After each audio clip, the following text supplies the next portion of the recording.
એને આગળ મેં જઈને કીધું હાલો આમ એમને ખાલી એમ કીધું ને તાઈ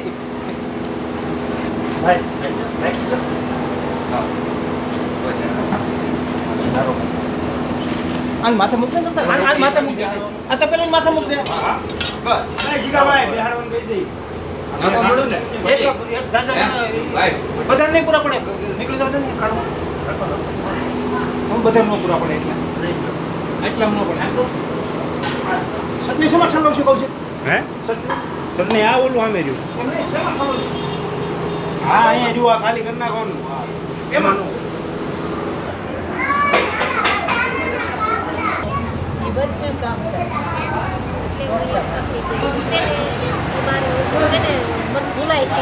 હાય મિત્રો, કેમ છો? મજામાં? અમે આવી ગયા છીએ પ્રભુ સેવા આશ્રમમાં મેથીના ભજીયા ખાવા. તમારે બધાને ખાવા હોય તો આવી જાઓ.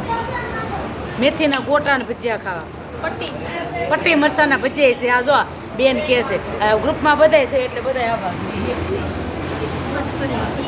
ગ્રુપમાં બધું આવવા એકલા નહીં. આ ભાઈને તમે ઓળખતા હશો, અમાર ઘરે પાણીપુરી ખાવા આવ્યા છે.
લાલ થવા છે કેટલા ખુશી લાગતા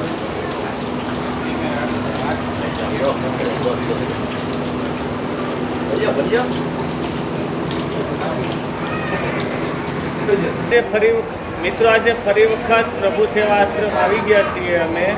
આજે અમારે અરવિંદભાઈ તરફથી મેથીના ગોટા અને ભજીયાનો ખાસ કાર્યક્રમ રાખેલો છે.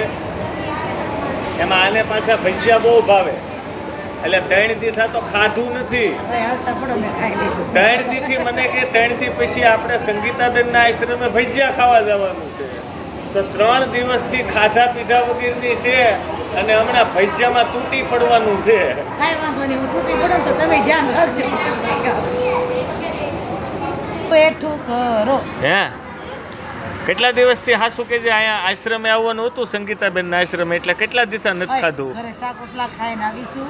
હા બરાબર છે મિત્રો. હા પણ ખાસ કહેવાનું કે મને ભજીયા બહુ ભાવે એટલે મેં થોડુંક ઓછું ખાધું છે. બરાબર છે, કારણ કે ભજીયા મારી ફેવરેટ વસ્તુ છે. એમાંય તે આખા મરચાના ભજીયા ફેવરેટ છે મારું. બરાબર છે મિત્રો.